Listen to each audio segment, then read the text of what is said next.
Lucent GK का ये विज्ञान एवं प्रौद्योगिकी है। तो आइए शुरुआत करते हैं। पहला चैप्टर, भारतीय अंतरिक्ष अनुसंधान। भारतीय राष्ट्रीय अंतरिक्ष अनुसंधान समिति का गठन 1962 ईस्वी में प्रसिद्ध अंतरिक्ष वैज्ञानिक डॉक्टर विक्रम साराभाई, भारतीय अंतरिक्ष कार्यक्रम के जनक, की अध्यक्षता में किया गया, जिसने परमाणु ऊर्जा विभाग के अंतर्गत कार्य करना प्रारंभ किया। भारतीय राष्ट्रीय अंतरिक्ष अनुसंधान समिति का पुनर्गठन करके 15 अगस्त 1969 को भारतीय अंतरिक्ष अनुसंधान संगठन इसरो की स्थापना की। तो इसरो की स्थापना 15 अगस्त 1969 को हुई। भारतीय अंतरिक्ष कार्यक्रम को सुचारू रूप से संचालित करने के लिए अंतरिक्ष आयोग और अंतरिक्ष विभाग का 1972 में गठन किया गया तथा इसरो को अंतरिक्ष विभाग के नियंत्रण में रखा गया। वस्तुतः भारतीय अंतरिक्ष कार्यक्रम की शुरुआत नवंबर 1963 में तिरुवनंतपुरम स्थित सेंट मैरी मैकडेनेल चर्च के एक कमरे में हुई थी। 21 नवंबर 1963 को देश का पहला साउंडिंग रॉकेट नाइक एपास अमेरिका निर्मित कोथुम्बा भूमध्य रेखीय रॉकेट प्रक्षेपण केंद्र से प्रक्षेपित किया गया। अंतरिक्ष विज्ञान के क्षेत्र में कुछ महत्वपूर्ण घटनाएं। 4/10/1957 स्पुतनिक 1 पूर्व सोवियत संघ द्वारा अंतरिक्ष में प्रमोचित सबसे पहला उपग्रह था। फिर 1957 में ही नवंबर 1957 में स्पुतनिक 2 अंतरिक्ष में जीवित कुत्ते लाइका को ले जाने वाला पहला उपग्रह था। फिर 12 दिसंबर 1958 को दिसंबर 1958 में स्कोर अंतरिक्ष यान स्कोर है अंतरिक्ष में स्थापित पहला संचार उपग्रह था। फिर है अक्टूबर 1959 लूना 3 पहला अंतरिक्ष यान जिसने चंद्रमा के उस पृष्ठ के चित्र भेजे जो पृथ्वी से दिखाई नहीं पड़ते थे। फिर अप्रैल 1961 वोस्टॉक 1 मानव द्वारा पहली अंतरिक्ष यात्रा। पूर्व सोवियत संघ के यूरी गागरिन ने पृथ्वी की एक परिक्रमा 12 अप्रैल 1961 में किया। उसके बाद आते हैं दिसंबर 1963 वोस्टॉक 6 पूर्व सोवियत संघ की वेलेंटिना टेरेस्कोवा प्रथम महिला अंतरिक्ष यात्री बनी। 1965 में इंटेलसेट व्यावसायिक उपयोग के लिए पहला संचार उपग्रह था। 1965 में बेसेना 3 ये पहला अंतरिक्ष यान था जो किसी अन्य ग्रह अथवा शुक्र का ग्रह का पर उतरा था। उसके बाद 1968 में लूना 9 चंद्रमा तल पर सफलतापूर्वक उतरने वाला पहला अंतरिक्ष यान था। 1969 सोयूज 4 सबसे पहला प्रयोगात्मक अंतरिक्ष केंद्र था। 1969 अपोलो 11 नील आर्मस्ट्रॉन्ग चंद्रमा पर कदम रखने वाला पहला मानव बना। इसके बाद एडविन एल्ड्रिन चंद्रमा की धरती पर उतरा था। उसके बाद 1971 मार्स 2 मंगल ग्रह पर पहली बार अंतरिक्ष यान का उतरना। मार्स 2 अंतरिक्ष केंद्र और इकाइयाँ। विक्रम साराभाई अंतरिक्ष केंद्र तिरुवनंतपुरम में है। इसरो उपग्रह केंद्र बेंगलुरु में है। अंतरिक्ष उपग्रह केंद्र अहमदाबाद में है। सार सार केंद्र जो है वो श्रीहरिकोटा में है। इससे यह इसरो का एक प्रमुख प्रक्षेपण केंद्र है जो आंध्र प्रदेश के पूर्वी तट पर स्थित है। इस केंद्र में भारतीय प्रक्षेपण यान के ठोस ईंधन रॉकेट के विभिन्न चरणों का पृथ्वी परीक्षण तथा प्रणोदक प्रसंस्करण भी किया जाता है। द्रव प्रणोदक प्रणाली केंद्र ये तिरुवनंतपुरम, बेंगलुरु और महेंद्रगिरी में इस केंद्र की शाखाएं हैं। इसरो टेलीमेट्री निगरानी एवं नियंत्रण नेटवर्क इसका मुख्यालय बेंगलुरु में है। नियंत्रण मुख्यालय बेंगलुरु में है। मुख्य नियंत्रण सुविधा हासन इनसेट उपग्रह के प्रक्षेपण के बाद इन सभी गतिविधियों के में यथा उपग्रह के कक्षा में स्थापित करना, केंद्र में उपग्रह के नियंत्रित संपर्क स्थापित करना तथा कक्षा में उपग्रह के सभी क्रियाओं को निगरानी एवं नियंत्रण का दायित्व कर्नाटक के हासन में स्थित मुख्य नियंत्रण सुविधा हासन में है। ये इसरो जड़त्व प्रणाली इकाई तिरुवनंतपुरम में है। भौतिक अनुसंधान प्रयोगशाला अहमदाबाद में है। ये राष्ट्रीय दूरसंवेदी एजेंसियां हैदराबाद में है। इसका प्रमुख केंद्र बालानगर में स्थित है। उसके बाद देखते हैं प्रमुख भारतीय उपग्रह आर्यभट्ट जिसका प्रक्षेपण 19 अप्रैल 1975 को सोवियत संघ के बैकाबूर अंतरिक्ष केंद्र से इंटरकॉस्मोस प्रक्षेपण यान द्वारा पृथ्वी के निकट वृत्तीय कक्षा में 594 किलोमीटर की ऊंचाई पर सफलतापूर्वक स्थापित किया गया था। इसका वजन 360 किग्रा था। इस अभियान के 3 प्रमुख लक्ष्य थे: वायु विज्ञान प्रयोग, सौर भौतिकी प्रयोग तथा एक्स किरण खगोलीय प्रयोग। देखते हैं आगे। इस उपग्रह के संचार व्यवस्था से जुड़े कुछ प्रयोग किए गए। विशुद्ध रूप से वैज्ञानिक उपग्रह के रूप में विकसित आर्यभट्ट के सक्रिय कार्यविधि मात्र 6 माह निर्धारित थी, परंतु इसमें मार्च 1980 तक अंतरिक्ष के आंकड़े भेजने का काम किया, लगभग 5 साल तक। उपग्रहों के प्रकार देखते हैं। तो उपग्रह के 4 प्रकार होते हैं। पहला होता है निम्न भूकक्षीय उपग्रह, लो अर्थ ऑर्बिट सैटेलाइट। इस प्रकार के उपग्रह सामान्यतः एक अंडाकार कक्षा में सामान्यतः 200 से 600 किलोमीटर की सीमा में कार्यरत होते हैं। सौर तुल्यकालिक कक्षीय उपग्रह, सन साइक्रोनस ऑर्बिट सैटेलाइट। इस प्रकार के उपग्रह निकट वृत्तीय ध्रुवीय कक्षा में उत्तर से दक्षिण की ओर चलते हुए एक निश्चित ऊंचाई पर अपना कार्य करते हैं। जब ये उपग्रह उत्तर से दक्षिण की ओर गुजरते हैं तो पृथ्वी की सतह पर एक कटी हुई फसल के जैसे सुस्थिर सौरदीप्त क्षेत्र दृश्यमान होता है। PSLV से छोड़ा गया भारतीय सुदूर संवेदन उपग्रह इसी वर्ग में आते हैं। भूतुल्यकारी उपग्रह, जियो साइक्रोनस सैटेलाइट। यह उपग्रह एक वृत्ताकार विषुवतीय कक्षा में 36,000 किलोमीटर की निश्चित ऊंचाई पर 24 घंटे में एक बार पृथ्वी की परिक्रमा करते हैं। चूँकि पृथ्वी भी अपनी धुरी पर इतने ही समय में एक परिभ्रमण करती हैं, अतः यह पृथ्वी के सापेक्ष स्थिर प्रतीत होती हैं। इनसेट श्रेणी के उपग्रह इसी वर्ग में आते हैं। भूत तुल्यकारी, तो ये सुदूर संवेदन उपग्रह जो है वो सौर तुल्यकारी है, जबकि इनसेट श्रेणी के उपग्रह ये भूतुल्यकालिक है। दीर्घवृत्तीय मोलनिया कक्षा, इसे बोलते हैं long elliptical Molniya orbit. 504 kilometre है ये। उपभ्रू से लेकर 39,834 किलोमीटर उपभ्रू की ऊंचाई पर भ्रमण करने वाला उपग्रह इसी वर्ग में आते हैं। भास्कर 1, ये 7 जून 1969 को पूर्व सोवियत संघ के प्रक्षेपण केंद्र बैकानूर से इंटर कॉस्मोस प्रक्षेपण यान द्वारा पृथ्वी से 525 किलोमीटर की ऊंचाई पर पूर्व निर्धारित कक्षा में सफलतापूर्वक स्थापित किया गया। अब ये कार्यक्रम बंद है। फिर भास्कर 2, इसे 20 नवंबर 1981 को रोहिणी उपग्रह श्रृंखला के अंतर्गत भारतीय प्रक्षेपण केंद्र में श्रीहरिकोटा से भारतीय प्रक्षेपण यान SLV-3 द्वारा 4 उपग्रह प्रक्षेपित किए गए। अब आते हैं आगे। भारतीय भूमि से भारतीय प्रक्षेपण यान द्वारा प्रक्षेपित प्रथम भारतीय उपग्रह है रोहिणी RS-1। प्रायोजिक संचार उपग्रह एप्पल भारत का पहला संचार उपग्रह है जिसे भू-स्थैतिक कक्षा में स्थापित किया गया। भारत के प्रथम प्रायोजित संचार उपग्रह एप्पल को 19 जून 1981 को फ्रेंच गुयाना के कोरू अंतरिक्ष प्रक्षेपण केंद्र से यूरोपीय अंतरिक्ष एजेंसी के एरियन 4 प्रक्षेपण यान द्वारा स्थित कक्षा में लगभग 36,000 किलोमीटर की ऊंचाई पर स्थापित किया गया। विस्तारित रोहिणी उपग्रह श्रृंखला, इस श्रृंखला का उद्देश्य 100 से 150 किलोमीटर वर्ग के उपग्रहों को निर्माण करना है जिन्हें संवर्धित उपग्रह प्रक्षेपण यान ASLV द्वारा छोड़ा गया था। इस श्रृंखला के तहत 4 उपग्रह त्रास-1, त्रास-2, त्रास-3, त्रास-4 प्रक्षेपित किया गया।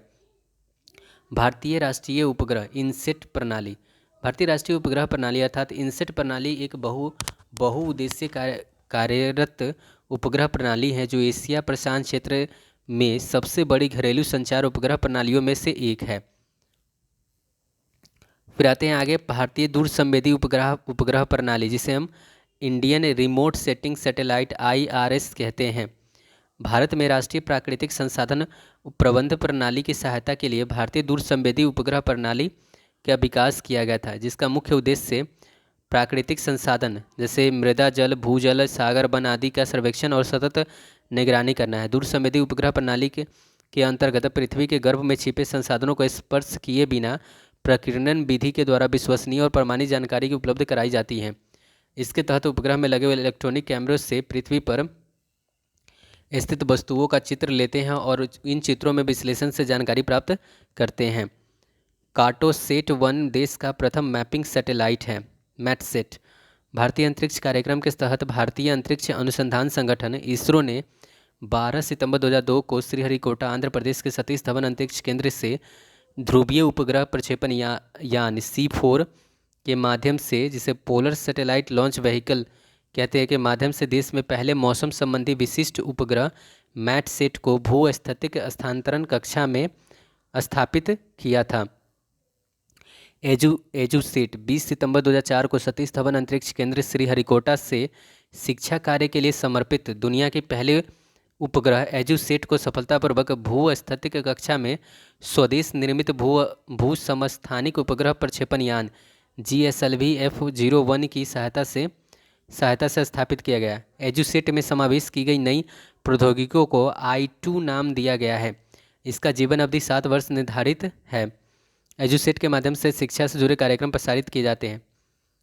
एजुसेट प्रक्षेपित करने वाले प्रक्षेपण यान का निर्माण विक्रम साराभाई स्पेस सेंटर तिरुवनंतपुरम में किया गया तथा एजुसेट का निर्माण इसरो के बेंगलुरु स्थित केंद्र में किया गया। GSLV की यह प्रणाली कार्यात्मक उड़ान थी। पहली कार्यात्मक उड़ान थी। हेमसेट PSLV C6 द्वारा कार्टोसेट 1 के साथ ही संचार उपग्रह हेमसेट को एक अतिरिक्त उपग्रह के रूप में 5 मई 2005 को छोड़ा गया। हेमसेट एक छोटे आकार का उपग्रह है जिसका उद्देश्य देश के विश्व के शौकिया रेडियो हैम ऑपरेटरों को उपग्रह आधारित रेडियो सेवा मुक्त उपलब्ध कराना है। इसकी जीवन अवधि लगभग 2 वर्ष है। अंतरिक्ष में प्रथम भारतीय 3 अप्रैल 1984 को स्क्वाड्रन लीडर राकेश शर्मा अंतरिक्ष में जाने वाले प्रथम भारतीय बने। वे 2 अन्य सोवियत अंतरिक्ष यात्रियों के साथ सोयूज T2 अंतरिक्ष यान में कजाकिस्तान में बैकबुर कॉस्मोड्रोम से अंतरिक्ष में गए। स्क्वाड्रन लीडर राकेश शर्मा 11 अप्रैल 1984 को सुरक्षित पृथ्वी पर वापस आ गए। तो गए थे ये 3 अप्रैल 1984 को और आए थे वापस 11 अप्रैल 1984 को।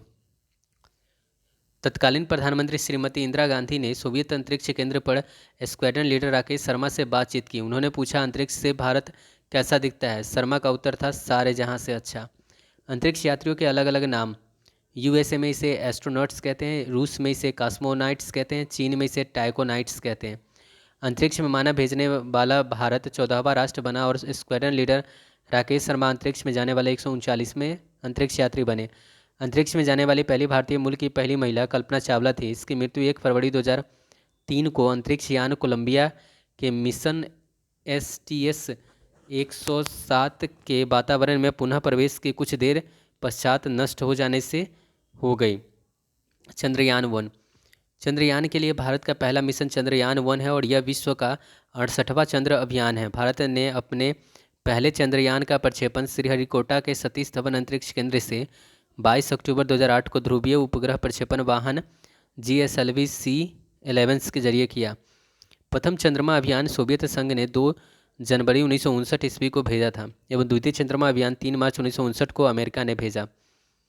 अमेरिका, यूरोपीय संघ, रूस, जापान व चीन के बाद भारत छठा ऐसा देश है जो चंद्रमा के लिए यान भेजने में सफल रहा। 11 पेलोड युक्त चंद्रयान 1 से सिग्नल प्राप्त करने के लिए 32 मीटर व्यास के एक विशाल एंटीना की स्थापना कर्नाटक के बेंगलोर में 40 किलोमीटर दूर ब्यालालुलु में की गई है। यह प्रथम अवसर था जब एक साथ 11 उपग्रह विभिन्न अध्ययनों के लिए यान से भेजे गए थे। भारत का पहला चंद्र अभियान चंद्रयान 1 अपने साथ राष्ट्रीय ध्वज तिरंगा भी लेकर गया है, जिसे मून इंस्पेक्टर प्रोब चंद्रमा की सतह पर स्थापित करेगा।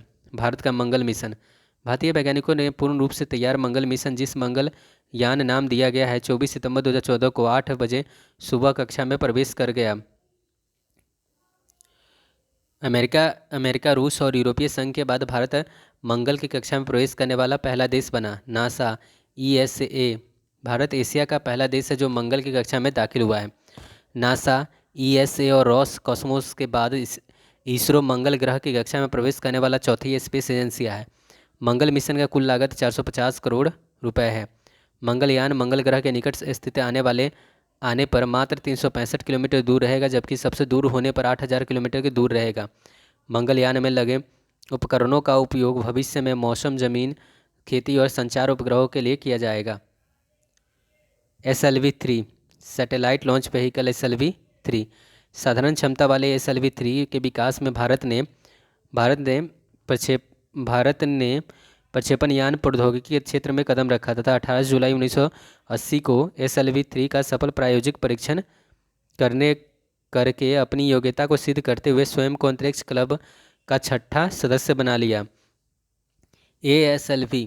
ASLV संवर्धी उपग्रह प्रक्षेपण यान अर्थात ASLV वास्तव में SSLV-3 का ही संवर्धित रूप है और ये बहुत कम वेट का मतलब 100 से 150 किलोमीटर भार वर्ग के उपग्रहों को ही निचली कक्षा में छोड़ने का काम करता है। PSLV ये 1200 किग्रा भार वर्ग तक के दूर संवेदी उपग्रहों को 900 किलोमीटर ऊंचाई तक के ध्रुवीय तुल्यकालिक मध्यमकालिक कक्षाओं में स्थापित करने के उद्देश्य से बनाया गया। इसे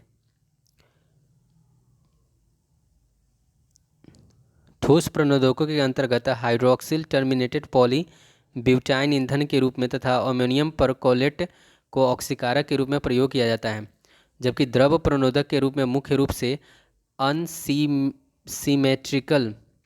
डाईमिथाइल हाइड्राजाइन एवं N2O2 का प्रयोग किया जाता है, जो कमरे के ताप पर द्रवीभूत होता है। PSLV में कुल 3 उड़ान कलाई है, जिसमें प्रथम उड़ान असफल तथा द्वितीय और तीसरी उड़ान सफल हुई है। PSLV-3 द्वारा प्रक्षेपित भारतीय दूरसंवेदी प्रौद्योगिकी प्रशिक्षण उपग्रह TES भारत का पहला सैनिक उपग्रह है जो देश के समुद्री इलाकों और विशेषकर चीन एवं पाकिस्तान के लगी अंतर्राष्ट्रीय सीमा और नियंत्रण रेखा पर किसी घुसपैठ पर प्रभावी नज़र रखता है। GSLV जियो स्टेशनरी और जियो साइंक्रोनस सैटेलाइट लॉन्च व्हीकल। GSLV एक शक्तिशाली 3 चरणों वाला भूतुल्यकालिक या भू स्थिर उपग्रह प्रक्षेपण यान है। GSLV के प्रथम चरण में ठोस प्रणोदक, द्वितीय चरण में द्रव प्रणोदक और तृतीय चरण में क्रायोजेनिक इंजन का प्रयोग किया गया है। ठोस प्रणोदक के अंतर्गत hydroxyl terminated poly butyne HTPB का ईंधन के रूप में तथा अमोनियम परकोलेट का ऑक्सीकारक के रूप में प्रयोग किया जा रहा है। द्रव प्रणोदकों के अंतर्गत एनीसीमेट्रिकल डाईमिथाइल हाइड्राजाइन एवं N2O2 का प्रयोग किया जा रहा है, जो कमरे के ताप पर द्रवीभूत रहता है। क्रायोजेनिक तकनीक में प्रणोदक के रूप में अत्यंत निम्न ताप पर द्रव हाइड्रोजन -250 डिग्री सेल्सियस एवं द्रव ऑक्सीजन -183 डिग्री सेल्सियस का प्रयोग होता है। GSLV की पहली विकासात्मक परीक्षण उड़ान 28 मार्च 2001 को असफल रहा था। अब हम आगे देते हैं क्रायोजेनिक प्रौद्योगिकी। क्रायोजेनिक का शाब्दिक अर्थ निम्न तापिकी है। यह ग्रीक भाषा शब्द क्रायोस से बना है, जो बर्फ के समान शीतलता के लिए प्रयुक्त होता है। निम्न तापिकी विज्ञान में 0 डिग्री सेल्सियस से 150 डिग्री सेल्सियस नीचे के तापमान को क्रायोजेनिक ताप कहा जाता है। निम्न ताप अवस्था वाले इंजनों के अति निम्न ताप पर हाइड्रोजन का ईंधन के रूप में तथा ऑक्सीजन -183 डिग्री सेल्सियस का ऑक्सीकारक के रूप में प्रयोग किया जाता है। इस प्रौद्योगिकी में इन प्रणोदकों के तरल अवस्था में ही प्रयोग किया जाता है। इनमें ईंधन के परम तापीय अवस्था में प्रयोग करने की विशेषता के कारण इसे क्रायोजेनिक ईंधन कहते हैं। इस ईंधन की प्रमुख विशेषता है क्रायोजेनिक ईंधन में प्रयोग होने वाले द्रव हाइड्रोजन एवं द्रव ऑक्सीजन के दहन से जो ऊर्जा पैदा होती है वह ठोस ईंधन पर आधारित इंजन से प्राप्त ऊर्जा के कई गुना अधिक होती है। इसमें ईंधन के ज्वलन की दर को नियंत्रित किया जा सकता है, जबकि ठोस ईंधन में परिचालित होने वाले इंजन की ज्वलन की दर को नियंत्रित करना कठिन होता है। क्रायोजेनिक इंजन की पहली बार प्रयोग अमेरिका द्वारा एटलांस संटूर नामक रॉकेट में किया गया है। भारतीय परमाणु 28 अक्टूबर 2006 में तमिलनाडु के महेंद्रगिरी में पूर्ण निम्न ताप क्रायोजेनिक अवस्था का भारत ने सफल परीक्षण किया। भारतीय परमाणु अनुसंधान डॉक्टर होमी जे भाभा ने अध्यक्षता में 10 अगस्त 1948 को भारत को परमाणु ऊर्जा आयोग की स्थापना के साथ ही परमाणु ऊर्जा संस्थान के भारतीय यात्रा प्रारंभ हो गई। भारत के प्रधानमंत्री की अध्यक्षता में परमाणु ऊर्जा कार्यक्रमों का कार्यान्वयन हेतु अगस्त 1954 में भारतीय में परमाणु ऊर्जा विभाग की स्थापना की गई। परमाणु ऊर्जा के सभी कार्यक्रम प्रधानमंत्री के तत्वाधान में किए जाते हैं। परमाणविक ऊर्जा विभाग प्रधानमंत्री कार्यालय के प्रशासन के अधीन है। परमाणु अनुसंधान एवं विकास के प्रमुख केंद्र हैं भाभा परमाणु अनुसंधान केंद्र बार्क, जो कि टाम्बे मुंबई में स्थापित है।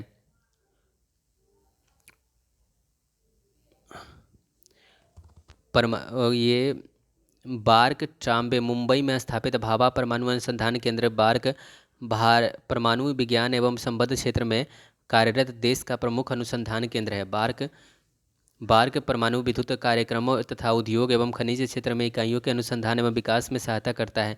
इस केंद्र ने उद्योग, औषधि तथा कृषि के क्षेत्र में रेडियो आइसोटॉप के चिकित्सीय उपयोग सहित परमाणु ऊर्जा के शांतिपूर्ण कार्यों में उपयोग की प्रौद्योगिकी का विकास किया है। प्रायोजित प्रायोज प्रायोगिक रिएक्टरों को जीरो पावर रिएक्टर भी कहते हैं, क्योंकि इसका इस्तेमाल ऊर्जा प्राप्ति के अपेक्षा नाभिकीय अनुसंधान के लिए खास तौर से किया जाता है। कनाडा के सहयोग से बार्क में स्थापित साइरस तापीय रिएक्टर का मुख्य उद्देश्य रेडियो आइसोटॉप के उत्पादन एवं उनके प्रयोग को प्रोत्साहित करना है। इसके जो परमाणु रिएक्टर है वो है अप्सरा है, साइरस है, जर्लिना है, पूर्णिमा 2 है, पूर्णिमा 3 है और ध्रुव है। अप्सरा का 1956 में निर्माण किया गया था। इंदिरा गांधी परमाणु अनुसंधान केंद्र ICCAR वर्ष 1971 में कलपक्कम तमिलनाडु में इस केंद्र की स्थापना की गई थी। कलपक्कम तमिलनाडु में इस केंद्र का प्रमुख कार्य फास्ट ब्रेडर रिएक्टर के संबंध में अनुसंधान एवं विकास करना है। इस केंद्र में स्थित फास्ट ब्रेडर टेस्ट रिएक्टर विश्व में अपनी तरह का पहला रिएक्टर है जो प्लूटोनियम यूरेनियम मिश्रित कार्बाइड ईंधन के काम में लाता है। फास्ट ब्रेडर टेस्ट रिएक्टर के कुछ विशेषताएं निम्न हैं। इसमें श्रृंखलागत अभिक्रिया को तीव्र न्यूट्रॉनों के माध्यम से निरंतर जारी रखा जाता है। ताप रिएक्टर की अपेक्षा इसमें विखंडित न्यूट्रॉनों की संख्या अत्यधिक होती है। फास्ट ब्रेडर टेस्ट रिएक्टर में प्राकृतिक यूरेनियम का प्रयोग ताप रिएक्टर के अपेक्षा 60 से 70 गुना ज़्यादा होता है। इसमें रेडियोधर्मिता का उत्सर्जन अल्प मात्रा में होता है। इसमें शीतलक के रूप में सोडियम का प्रयोग किया जाता है, जबकि ताप रिएक्टर में जल का।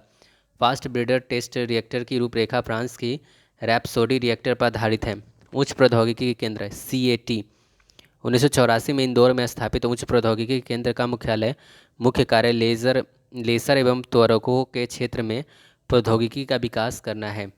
कामिनी संक्षिप्त रूप है कलपक्कम मिनी रिएक्टर का। कामिनी जो है वो विश्व का प्रथम रिएक्टर क्या है ये है।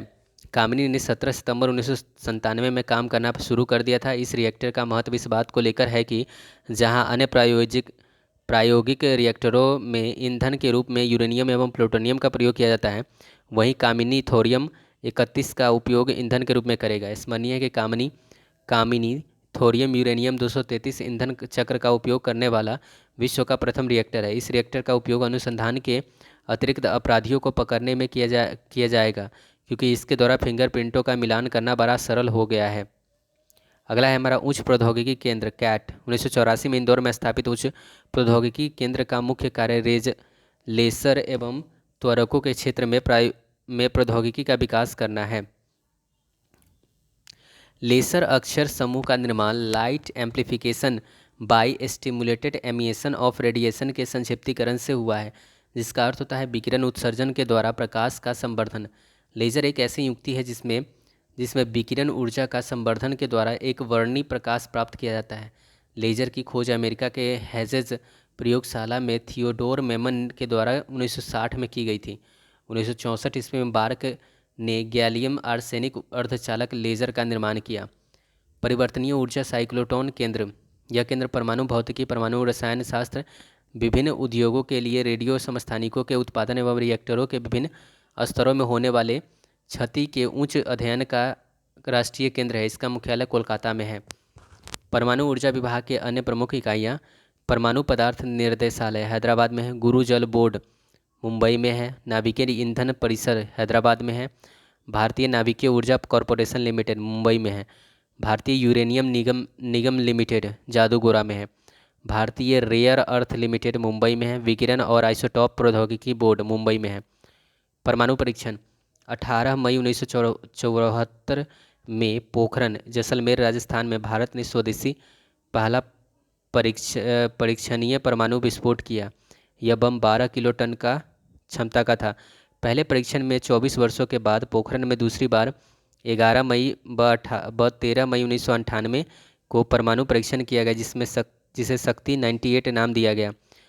सब किलो टन अर्थात 1 किलो टन से कम विस्फोटकों का सबसे बड़ा लाभ यह है कि यह यदि भारत ने समग्र परमाणु परीक्षण निषेध संधि CTBT पर हस्ताक्षर कर भी दिए तो इस विस्फोटक तकनीक के माध्यम से बाद में प्रयोगशाला में भी परीक्षण की जारी रखा जा सकता है।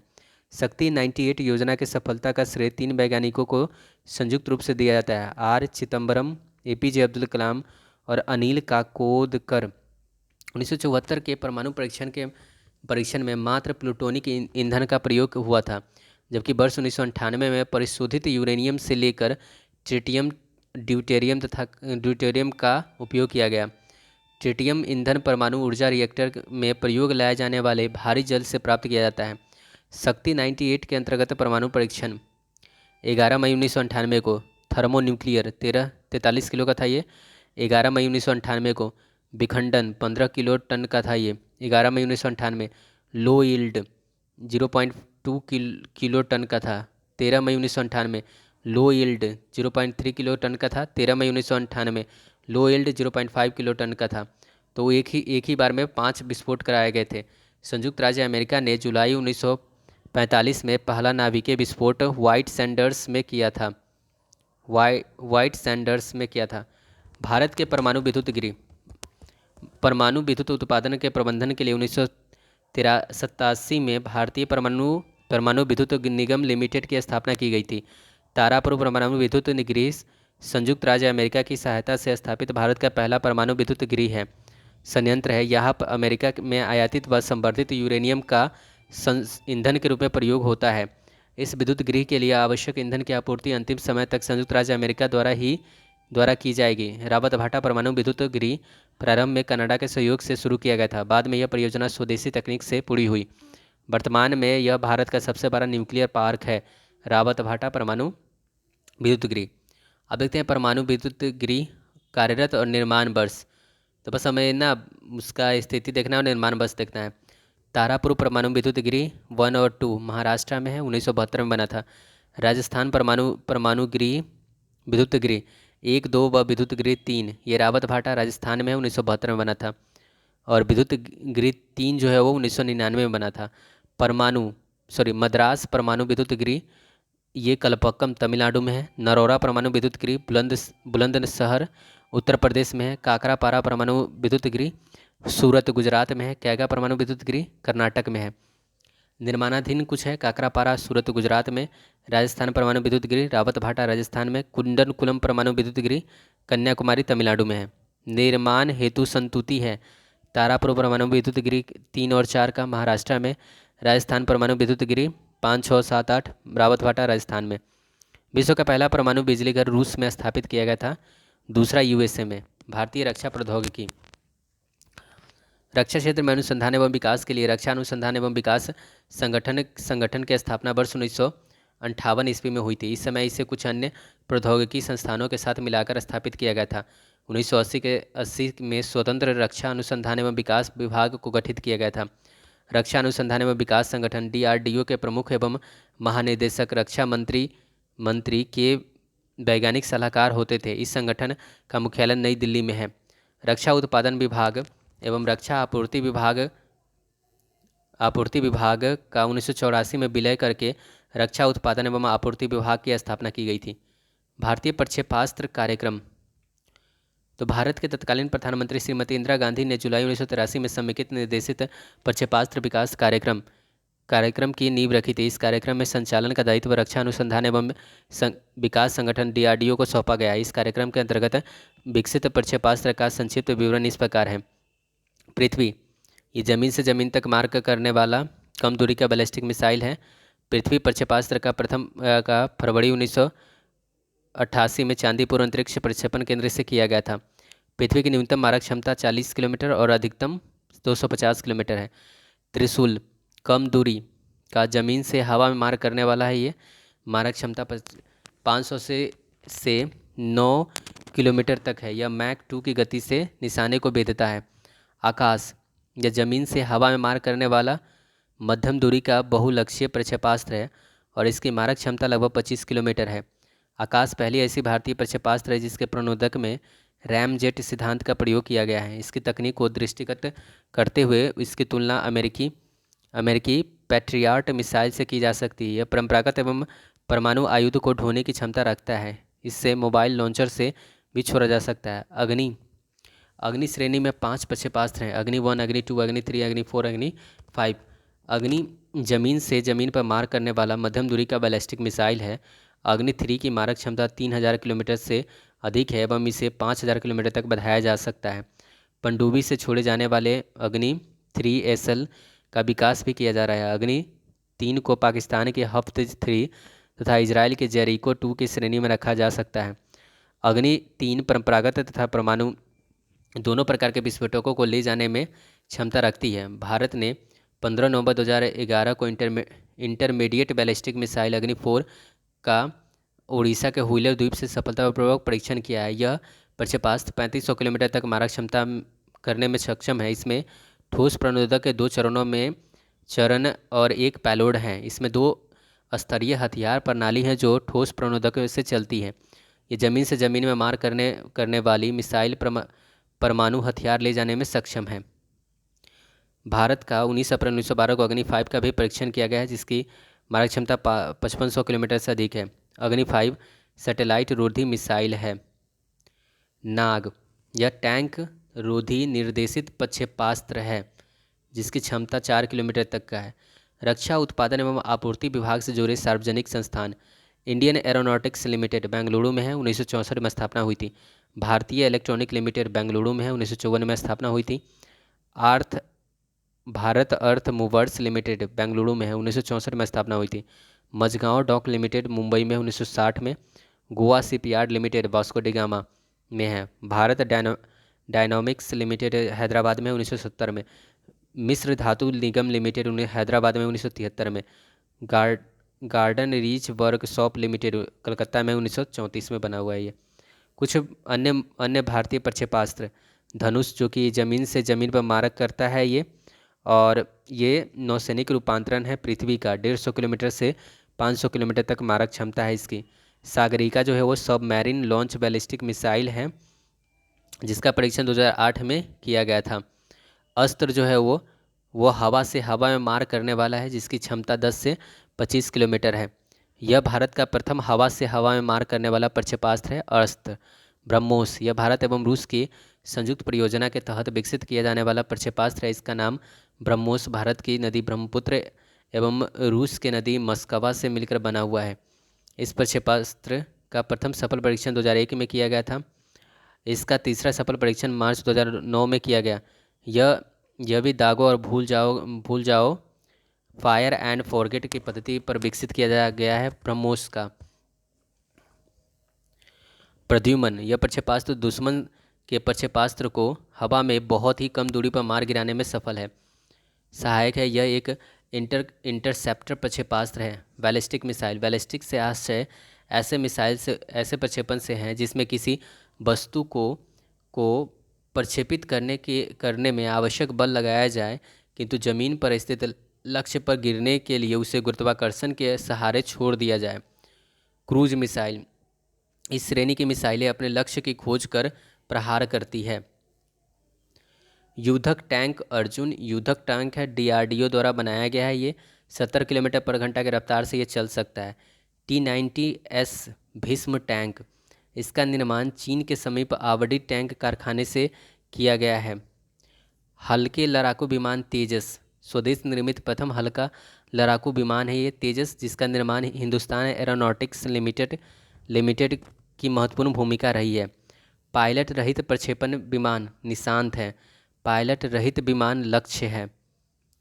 पायलट रहित प्रशिक्षण विमान है निशांत, और पायलट रहित प्रक्षेपण विमान है वो है पायलट रहित विमान जो है वो लक्ष्य है। इसका विकास DRDO के द्वारा किया गया है।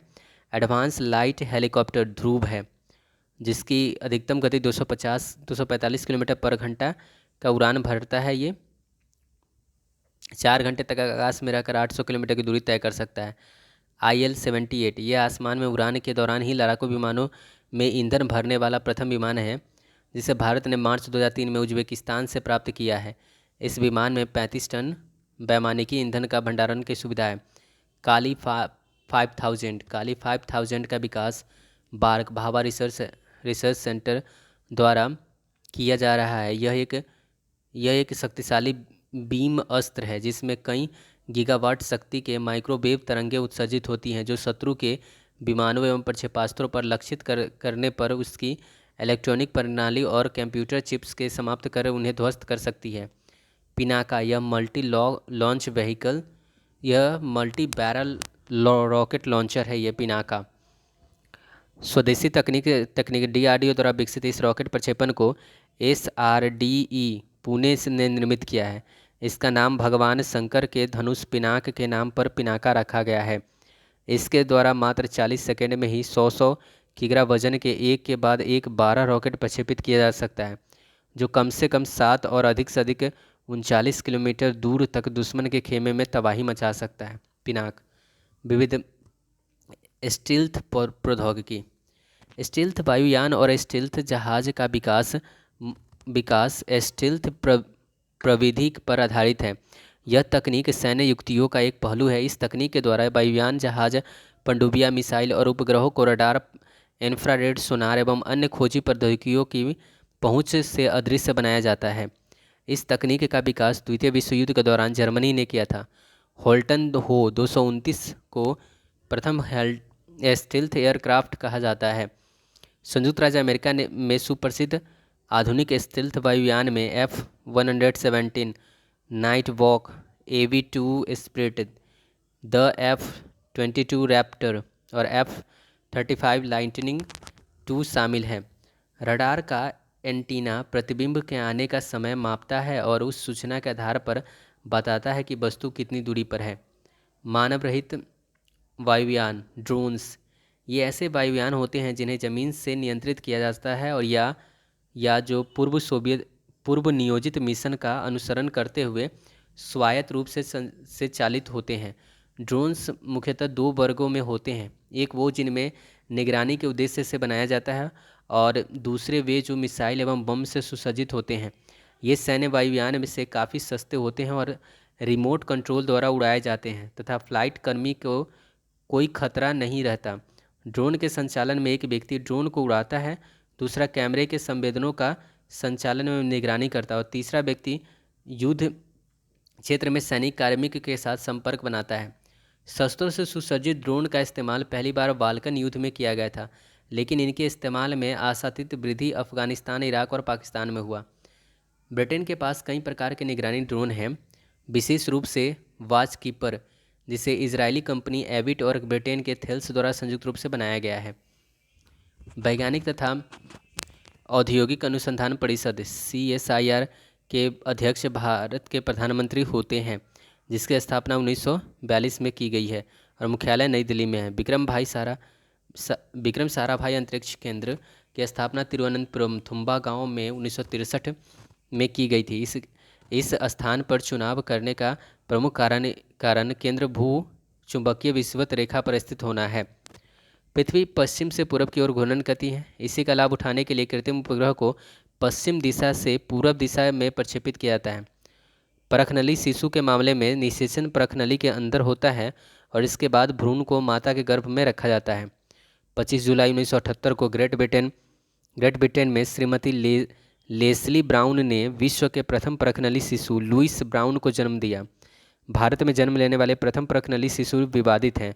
डॉक्टर सुभाष मुखोपाध्याय के देखरेख में कानून प्रिया ने प्रथम परखनली बेबी दुर्गा को जन्म 3 अक्टूबर 1978 को दिया, जिसे उस समय स्वीकृति नहीं मिली। 16 अगस्त 1986 को मुंबई में KEM अस्पताल में इंदिरा हिंदुजा की देखरेख में भारत के दूसरे परखनली शिशु हर्षा का जन्म हुआ।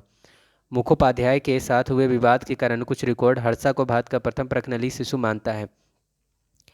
इयान बिलमुट, जो रोजलिंग इंस्टीट्यूट स्कॉटलैंड के वैज्ञानिक थे,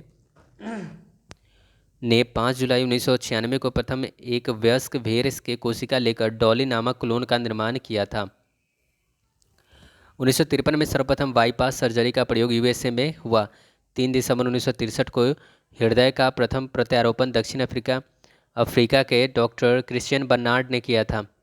67 को केपटाउन के हॉस्पिटल ग्रूट सूर में यह ऑपरेशन हुआ, जिसमें डेनियल डार्विन नामक 25 वर्षीय महिला का हृदय 53 वर्षीय लेविस वानस्की को प्रत्यारोपित किया गया।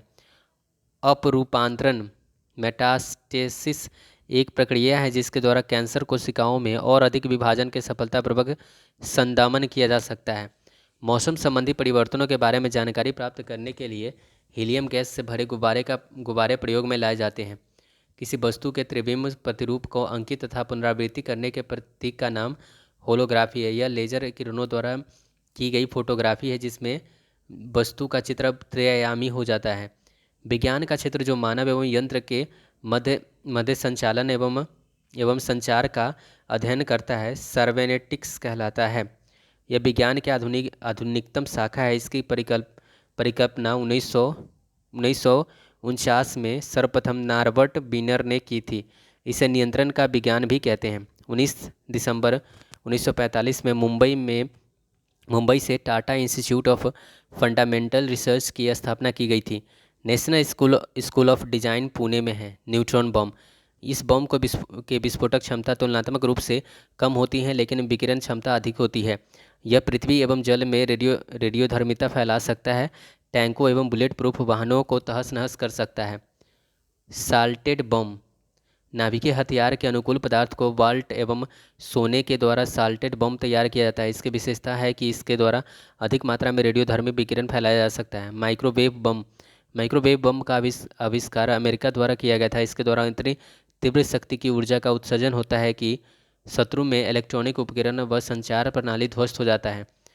यहाँ तक कि वाहनों के इग्निशन प्रणाली भी इसके द्वारा नष्ट हो सकती है। उल्लेखनीय है कि शत्रु की संचार प्रणाली को ध्वस्त करने वाले इन बमों में कोई जनहानि नहीं होती।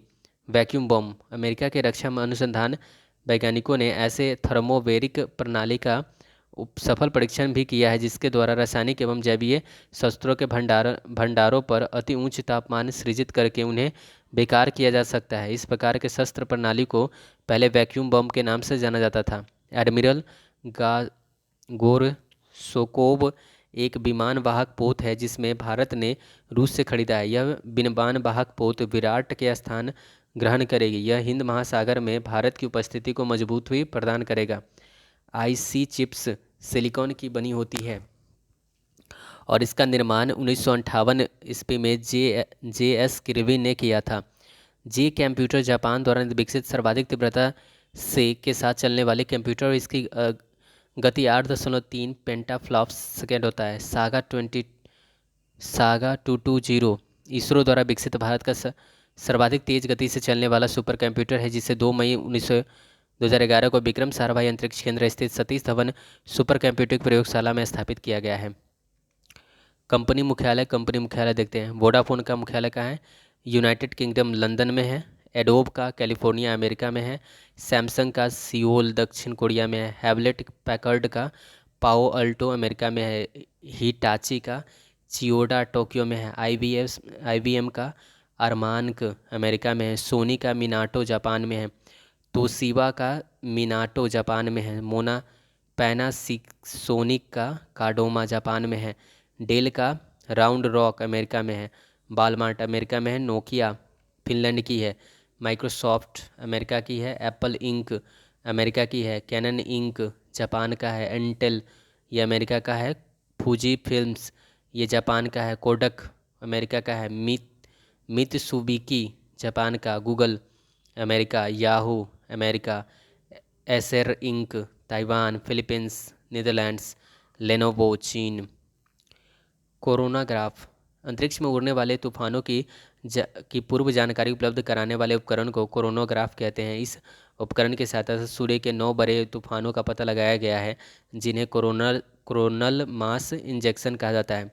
पॉलीग्राफ झूठ पकड़ने वाली मशीन को पॉलीग्राफ कहते हैं और यह मशीन शरीर में होने वाले 4 भौतिक गतिविधियों को एक साथ ग्राफिक तैयार करता है। यह मशीन इस सिद्धांत पर आधारित है कि मनुष्य के दिमाग में जो कुछ होता है उसका प्रभाव भौतिक गतिविधियों पर अवश्य पड़ता है। फैक्स इसका पूरा नाम फार अवे जेरोक्स है और इसके एक स्थान से दूसरे स्थान पर जेरोक्स कॉपी भेजा जा सकता है। रेवा भारत के प्रथम बैटरी से चलने वाली कार है। रीएजेंट यह एक प्रकार का रसायन है जिसका उपयोग दूध में मिलावट का पता लगाने के लिए किया जाता है। इस रसायन की एक बूंद का प्रयोग करके मात्र कुछ सेकेंड में यह पता चल जाता है कि दूध प्राकृतिक है अथवा सिंथेटिक है। सीडी स्ट्रिप्स ये सरसों के तेल में बटर येलो के मिलावट की जांच के लिए प्रयुक्त किया जाता है। सार्स, रहस्यमय निमोनिया के रूप में चर्चित घातक बीमारी सार्स यानी सीवियर एक्यूट रिस्पिरेटरी सिंड्रोम के विषाणु को पैरामिक्सो वायरस के रूप में चिन्हित किया गया है, जो कोरोना के वायरस परिवार से संबंधित है। इसके रोगी में निमोनिया जैसे लक्षण दिखाई देते हैं। नेवी नेविरेपिन, वैज्ञानिकों ने एड्स ग्रस्त महिलाओं के गर्भस्थ शिशु को इस जानलेवा बीमारी से सुरक्षित रखने के लिए एक सस्ती दवा नेविरेपिन का विकास किया है। इस दवा का मात्र 2 खुराक से ही प्रतिवर्ष लाखों शिशुओं को एड्स बीमारी से बचाया जा सकता है। शिशु का यह दवा 18 माह की आयु तक दी जाती है। अमेरिकी बहुराष्ट्रीय कंपनी मोनोसांटो ने कृषि जगत के विकास के लिए कीट रोधी क्षमता वाले कपास के बीज तैयार किए हैं, जिसे बेसिलस थ्यूजिएंसिस बीटी जीवाणुओं को इसके लिए कपास में अंतरित किया जाता है। इस बायोटेक्नोलॉजिकल रिसर्च की मदद से आलू, टमाटर तथा सरसों के कीट प्रतिरोधी बीज तैयार किया जाता है। हाइब्रिडोमा तकनीक का विकास 1975 ईस्वी में डॉक्टर मिल्टन कोल्टर एवं जर्मे द्वारा किया गया था। इस तकनीक के द्वारा एक कॉलोनी प्रतिरक्षियों का वाणिज्यिक उत्पादन किया जाता है। टर्मिनेटर बीज जेनेटिक इंजीनियरिंग के द्वारा तैयार किया गया ऐसा बीज है जिसमें अंकुरन से पौधे तो तैयार होते हैं, किंतु उनमें अंकुरन क्षमता बीज का उत्पादन नहीं होता है। इकोमार्क उन भारतीय उत्पादों को दिया जाता है जो पर्यावरण के लिए अनुकूल होते हैं। यह भारत सरकार के पर्यावरण एवं वन मंत्रालय के द्वारा दिया जाता है। टेस्ट ट्यूब बेबी तकनीक का जनक प्रोफेसर सर रॉबर्ट एडवर्ड्स थे, जिन्होंने कैम्ब्रिज विश्वविद्यालय की एक प्रयोगशाला में 1968 ईस्वी में इस तकनीक का विकास किया था। तत्पश्चात 1978 ईस्वी में इसका निरंतर प्रयासों के फलस्वरूप ओल्ड हैंड जनरल अस्पताल में लुइस ब्राउन नामक प्रथम टेस्ट ट्यूब बेबी का जन्म हुआ था। इसके लिए एडवर्ड को 2010 में चिकित्सा के क्षेत्र में नोबेल पुरस्कार दिया गया। डॉक्टरों द्वारा प्रयुक्त होने वाला थर्मोस्टेथोस्कोप, जिसे आला भी कहते हैं, ध्वनि तरंगों के अध्यारोपण सिद्धांत पर कार्य करता है। इस यंत्र के माध्यम से डॉक्टर हृदय तथा फेफड़ों की रोगों का पहचान करते हैं। भारतीय अनुसंधान प्रोग्राम के कार्यान्वयन का सही कालानुक्रम इस प्रकार है। टर्स प्रोग्राम 1974 में, satellite instruction television experiments program 1975 में अमेरिकी उपग्रह ATS की सहायता से संचालित हुआ। सैटेलाइट कम्युनिकेशन एक्सपेरिमेंट्स प्रोग्राम का कार्यान्वयन इसरो तथा डाक तार विभाग ने फ्रांस जर्मनी के सैम्फोनिया उपग्रह के सहयोग से 1977 से 1979 में किया था। स्टेम सेलों का अनुसंधान बहुत महत्वपूर्ण है, क्योंकि स्टेम सेल में एक संपूर्ण भ्रूण के निर्माण की बृहद क्षमता निहित होती है। इसके विभिन्न रोगों के निजात की सहायता मिलती है। स्टेम कोशिका लंबी अनुसंधान में मधुमेह, अल्जाइमर रोग, पार्किंसन रोग, ल्यूकेमिया, हेपेटाइटिस, पक्षाघात और हृदय रोग आदि से पीड़ित लोगों के लिए आशा की नई किरण है। ऑप्टिकल फाइबर पूर्ण आंतरिक परावर्तन के सिद्धांत पर आधारित एक ऐसी युक्ति है जिसके द्वारा प्रकाश के सिग्नल को इसकी तीव्रता के बिना क्षय हुए एक स्थान से दूसरे स्थान तक स्थानांतरित किया जा सकता है। ऑप्टिकल फाइबर क्वार्ट्ज कांच के बहुत लंबे तथा पतले हजारों रेशों से मिलकर बना होता है। प्रत्येक रेशे की मोटाई लगभग 10⁻⁴ सेंटीमीटर होती है। रेफ्रिजरेटर में खाद्य पदार्थ ताज़ा रखने हेतु सुरक्षित तापमान 4 डिग्री सेल्सियस है। अमेरिका के F. लेवी को रेडियो कार्बन प्रणाली का आविष्कार का श्रेय है, जिसने सर्वप्रथम 1949 ईस्वी में कार्बन पर आधारित तिथियों के निर्धारण की विधि की घोषणा की थी। रेडियो कार्बन का अर्थ कार्बन 14 के विघटन प्रक्रिया से संबंध रखता है। व्यक्तियों के जेनेटिक स्तर पर पहचानने में इस्तेमाल तकनीक को DNA फिंगरप्रिंटिंग अथवा DNA प्रोफाइलिंग कहते हैं। DNA प्रोफाइलिंग टेक्नोलॉजी से जले हुए अथवा पहचान न आने वाले मृत शरीर की भी पहचान की जा सकती है। DNA प्रोफाइलिंग के लिए मुख्य रूप से जैविकीय नमूने की जरूरत पड़ती है।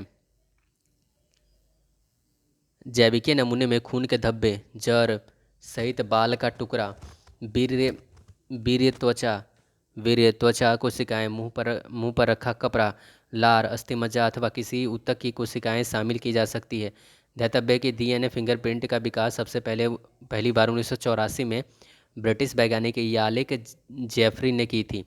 रडार का प्रयोग रेडियो तरंगों द्वारा वस्तुओं की उपस्थिति और स्थिति ज्ञात करने में किया जाता है। इसके द्वारा यह भी पता लगाया जाता है कि वायुयान की गति तथा दिशा की स्थिति क्या है। विश्व का प्रथम ताप ऊष्मीय विकिरण विलवनीकरण संयंत्र भारत के लक्षद्वीप के राजधानी कवारती में स्थापित किया गया है। यह प्रतिदिन 1 लाख लीटर लवण जल का उत्पादन करेगा। कैसीनो नासा द्वारा शनि एवं उसके उपग्रह के अध्ययन हेतु प्रक्षेपित रोबोटिक अंतरिक्ष यान है। अंतर्राष्ट्रीय तथा ताप नाभिकीय प्रायोजिक reactor international thermonuclear experimental reactor संलयन ऊर्जा के संभावनाओं को प्रदर्शित करने हेतु संयुक्त अंतर्राष्ट्रीय अनुसंधान एवं विकास परियोजना है। इस परियोजना में यूरोपीय संघ, जापान, चीन, भारत, दक्षिण कोरिया, रूसी संघ एवं संयुक्त राज्य अमेरिका के सहभागिता है। यह परियोजना दक्षिण फ्रांस के करदास नगर में है। अब देखते हैं प्रमुख आविष्कारक। LED Nick Holonyak, machine gun James Puckle, mobile phone Martin Cooper, jet engine Frank Whittle, laser T H Maiman, परमाणु बम जे रॉबर्ट ओपेनहीमर, प्रक्षेपास्त्र Wernher von Braun, hydrogen bomb Edward Teller, neutron bomb Samuel T Cohen, electronic computer Eckert and Mauchly, super computer H कमरलिंगम, television J L Baird, radar आधुनिक Taylor and Young, gas ईंधन Daimler, diesel ईंधन Rudolf. इस तरह से हमारा ये समाप्त होता है। अब हम देख लेते हैं इसी में हम कंप्यूटर को कंप्लीट करेंगे।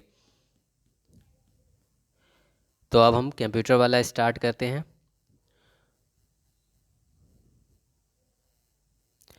तो हमारा अगला जो चैप्टर है वो है कंप्यूटर। तो आज का युग कंप्यूटर का युग है।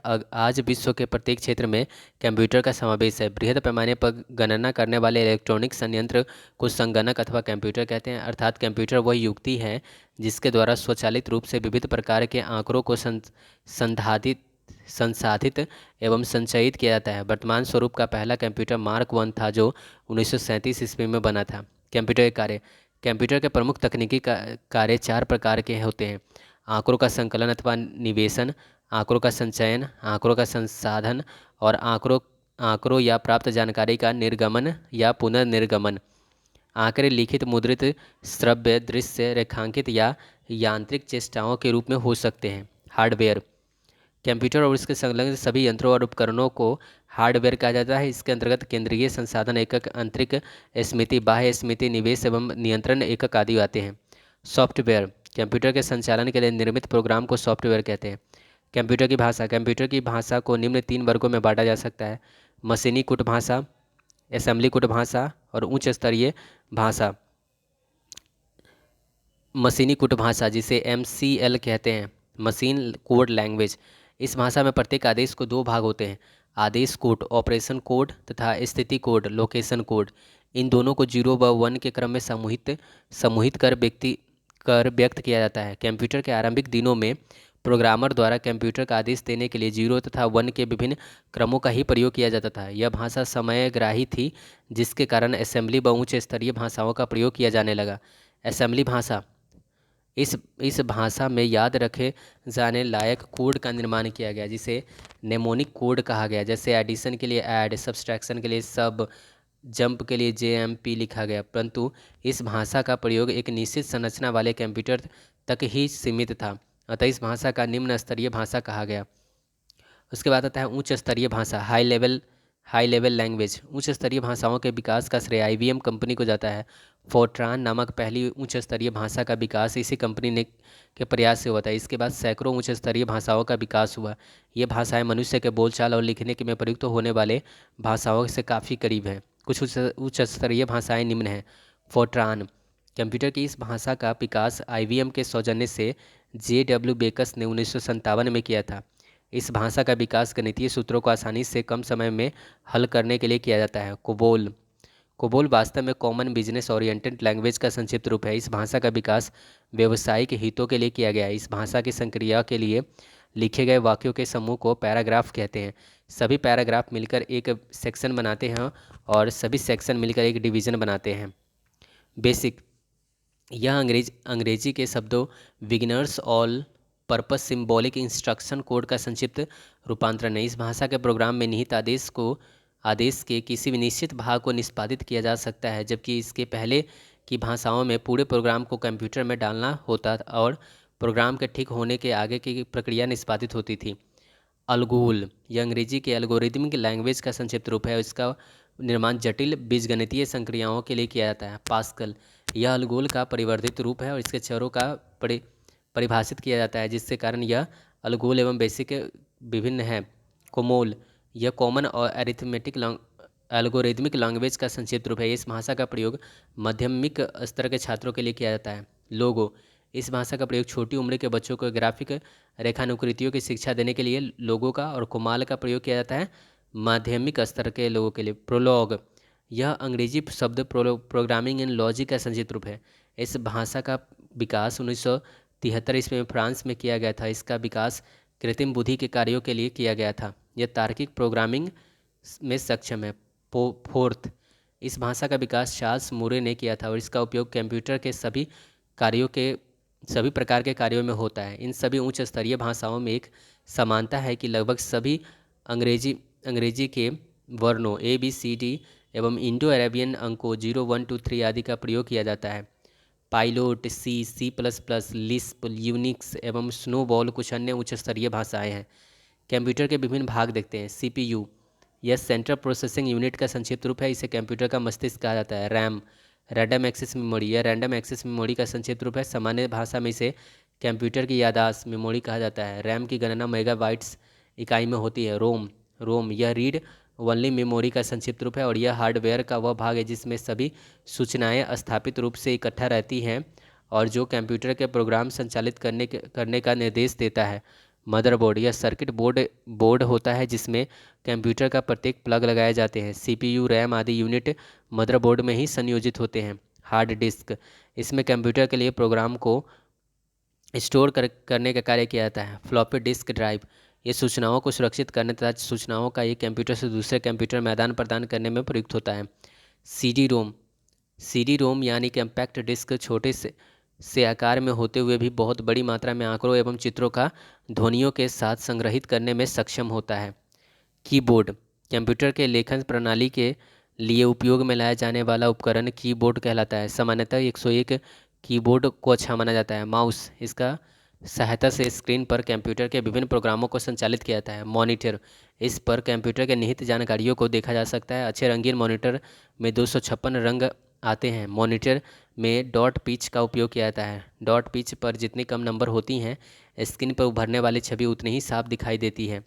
साउंड कार्ड यह ज़रूरी बातों और जानकारियों को सुनने के साथ साथ मल्टीमीडिया को बढ़ते प्रयोग के लिए आवश्यक है। प्रिंटर इसकी मदद से कंप्यूटर पर अंकित आंकड़ों को कागज़ पर मुद्रित किया जाता है। डॉट मैट्रिक्स इंक जेट और बबल जेट और लेजर प्रिंटर प्रमुख प्रिंटर है। कंप्यूटर वायरस एक प्रकार का इलेक्ट्रॉनिक कोड है जिसका उपयोग कंप्यूटर में समाहित सूचनाओं को समाप्त करने के लिए होता है। इसे कंप्यूटर प्रोग्राम में किसी टेलीफोन लाइन के दुर्भाग्यवश प्रेषित किया जा सकता है। इस कोड से गलत सूचनाएं मिल सकती हैं, एकत्रित जानकारियां नष्ट हो सकती है तथा यदि कोई कंप्यूटर किसी नेटवर्क से जुड़ा है तो उसके इलेक्ट्रॉनिक रूप से जुड़े कोई होने के कारण यह वायरस संपूर्ण नेटवर्क को प्रभावित कर सकता है। फ्लॉपी के आदान प्रदान में भी वायरस के फैलने का डर रहता है। ये महीनों सालों और तक बिना पहचाने किए गए कंप्यूटर में पड़े रहते हैं और उससे क्षति पहुंचा सकते हैं। इसकी रोकथाम के लिए इलेक्ट्रॉनिक सूचना व्यवस्था विकसित की गई है। कुछ मुख्य कंप्यूटर वायरस हैं। माइकल एंजेलो, डार्क एवेंजर, किल्लो, फिलिप सी ब्रेन, ब्लडी, चेंज, मुंगू, बदेसी। कंप्यूटर से संबंधित महत्वपूर्ण चार्ल्स बेबेज को कंप्यूटर का पिता कहा जाता है। नॉर्मन वॉन ल्यूमेन को कंप्यूटर के विकास में सर्वाधिक योगदान दिया था। आधुनिक कंप्यूटर की खोज सर्वप्रथम 1946 में हुई थी। कंप्यूटर के क्षेत्र में महान क्रांति हुई 1960 ईस्वी में आई। विश्व के सर्वाधिक कंप्यूटर वाला देश संयुक्त राज्य अमेरिका है। इसके पश्चात क्रमशः जापान, जर्मनी, ब्रिटेन, फ्रांस का स्थान आता है। भारत का इस सूची में 19वां स्थान है। कंप्यूटर साक्षरता का अर्थ है कंप्यूटर क्या कर सकता है और क्या नहीं इस बात की जानकारी होना। कंप्यूटर के एक भाग से दूसरे भाग में सिग्नल भेजने वाला इलेक्ट्रॉनिक पथ को बस कहते हैं। ICMP का प्रयोग एरर रिपोर्टिंग के लिए किया जाता है। 2 दिसंबर कंप्यूटर साक्षरता दिवस के रूप में मनाया जाता है। भारत में नई कंप्यूटर नीति की घोषणा नवंबर 1984 में की गई थी। भारत में निर्मित प्रथम कंप्यूटर सिद्धार्थ है और इसका निर्माण इलेक्ट्रॉनिक्स कॉरपोरेशन ऑफ इंडिया ने किया था। भारत में प्रथम कंप्यूटरीकृत डाकघर नई दिल्ली में है। भारत के प्रथम प्रदूषण रहित कंप्यूटरीकृत पेट्रोल पंप मुंबई में है। निजी क्षेत्र के प्रथम स्थापित होने वाला भारत का प्रथम कंप्यूटर विश्वविद्यालय राजीव गांधी कंप्यूटर विश्वविद्यालय है। भारत में प्रथम कंप्यूटर आरक्षण प्रणाली नई दिल्ली में लागू की गई थी। भारत के सिलिकॉन घाटी बेंगलुरु को कहा जाता है। भारतीय जनता पार्टी की पहली ऐसी पार्टी है जिसने इंटरनेट पर अपना वेबसाइट बनाया है। कंप्यूटर के 3 प्रकार होते हैं: डिजिटल, एनालॉग, हाइब्रिड। वह कंप्यूटर जो गणितीय गणना करता है डिजिटल कंप्यूटर कहलाता है। इंटीग्रेटेड सर्किट चिप का विकास JL किल्विन ने किया है। चुंबकीय डिस्क पर आयरन ऑक्साइड की परत होती है। टिम बर्न्स ली WWW वर्ल्ड वाइड वेब के आविष्कारक तथा प्रवर्तक है। असेंबलर असेंबली भाषा को यंत्र भाषा में परिवर्तित करता है। एक कंप्यूटर की स्मृति सामान्य तौर पर किलोबाइट अथवा मेगाबाइट के रूप में व्यक्त की जाती है। एक बाइट 8 द्विआधारी अंकों का बना होता है। अनुपम भाभा परमाणु अनुसंधान केंद्र द्वारा विकसित सुपर कंप्यूटर है। तिहाने 2 चीन विश्व का सबसे तेज सुपर कंप्यूटर है। कंप्यूटर डाटा की सबसे छोटी इकाई बीट होती है। बाइनरी इकाई के आरंभिक एवं अंतिम अक्षर से बने संक्षिप्त शब्द 0 से 1 को बीट कहा जाता है। वह कंप्यूटर जो आकलन के सिद्धांत के अनुसार कार्य करता है एनालॉग कंप्यूटर कहलाता है। एनालॉग एवं डिजिटल के संयुक्त रूप को हाइब्रिड कंप्यूटर कहते हैं।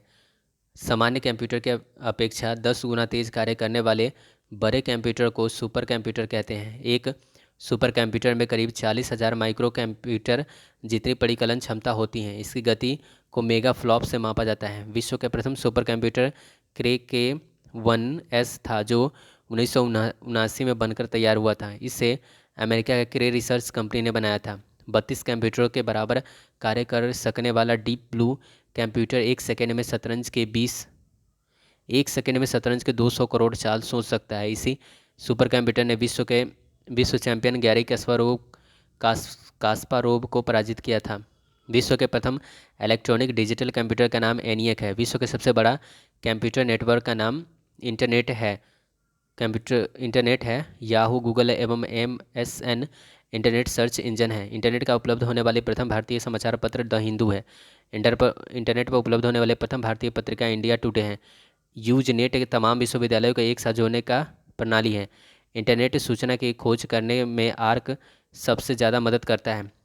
आर्क का विकास मैकगिल यूनिवर्सिटी ने किया है।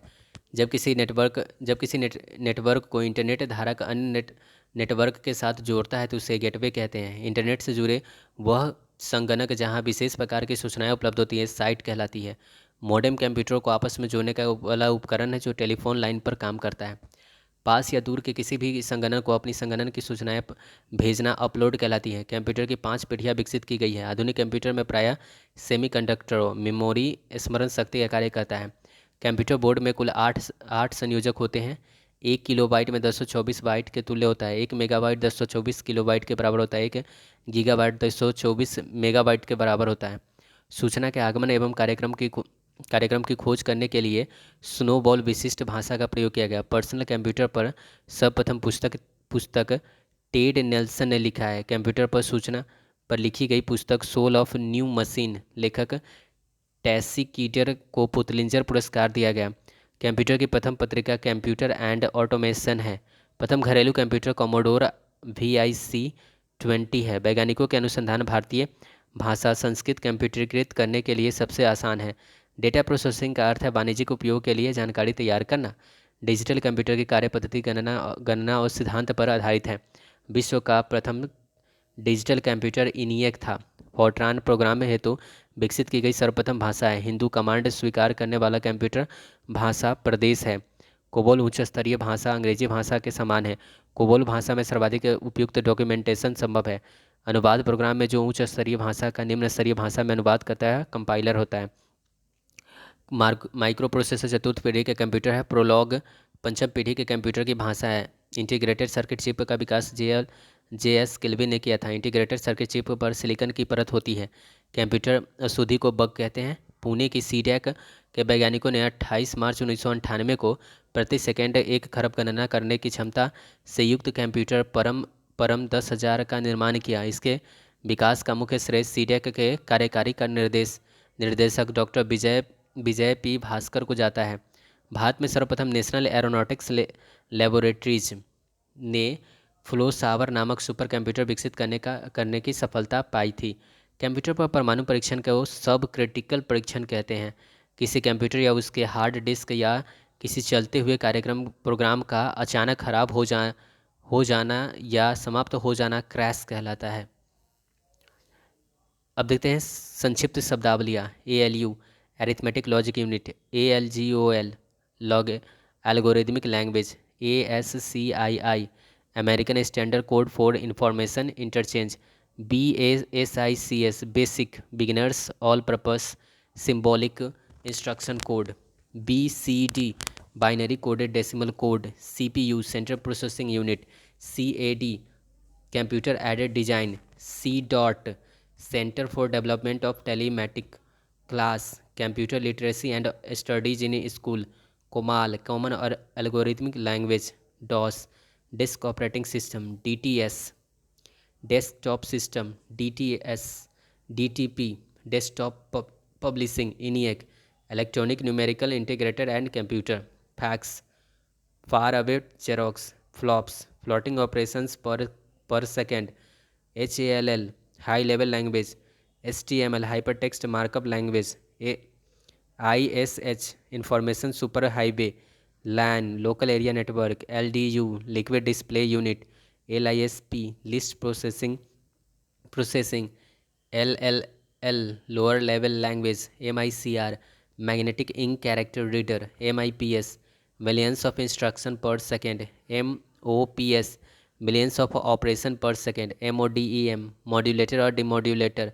NICNET national information centre network, OMR optical mark reader, PC DOS personal computer disk operating system, PROM programmable read only memory, RAM random access memory, ROM read only memory, RPG reporting program generator, snowball string oriented symbolic language, VDU visual display unit, VLSI very large scale integration, WAN wide area network, WWW wide world wide web.